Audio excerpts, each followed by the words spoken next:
Hi, Mike King here. We've had another super busy week, and you can tell that I'm in a different place when I'm filming this one this time. Because even in the past, when I've done the video from my home office, I had been in the Alexandria office at times about every other week since the 1st of June. Well, this week I'm filming on Thursday just before I run to the airport in the Alexandria office. And frankly, it's great to be here. It's great to feel the energy here and even compare how things are being done here versus in Texas. And frankly, they're being done much better in Washington, D.C. right now than they are in Texas as far as dealing with the virus. So that's what you're seeing here in the background. It's very appropriate because today I want to talk to you a bit about what we've been doing around our congressional calls. The congressional calls have been busy. They've been active. Norma Cram's done a great job for us on the Hill and setting these up. Our local CEOs have been terrific about getting on the calls and really being the stars of these calls as we talk to their representatives, their staff members of their congressmen, senators, and congresswomen.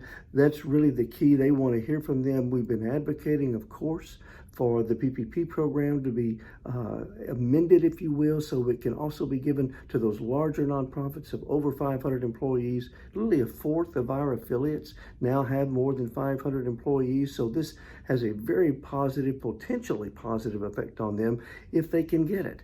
So this has been one of the main focus areas that we have focused on. We've talked to over 21 different offices in Congress, and we're on our second round of these now.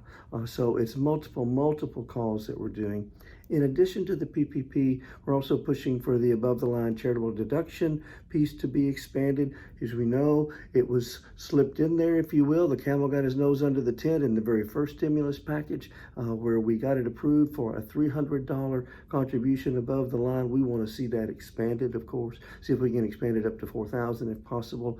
Getting a much better response to that, frankly, than the PPP. We get interest on the PPP, but we're getting a very positive response on the charitable deduction. I think that's got a very good chance of getting a positive viewpoint taken with the next package going through, probably sometime in August to late August. But still, very positive result there, and we're making headway on the PPP. It's more partisan, frankly. That issue is extremely partisan because it impacts the size of the next stimulus package. That's where those are. I also want to share with you, we had our first executive committee meeting of our new National Board of Directors just a few days ago, earlier this week. I want to share with you something that I shared with them and something I'm going to be sharing with many of our staff people. We have to plan right now for what we know we can do over the coming 6 months. And virtually everyone right now is assuming that over the next 6 months, we're not going to be doing any in-person meetings. No one's going to be doing any in-person conferences or meetings. And therefore, instead of trying to hold out for that, we need to right now start focusing on how do we make those the very best virtual meetings they can be. Let's make those as innovative, as engaging, and really become the best in class at doing those kinds of meetings.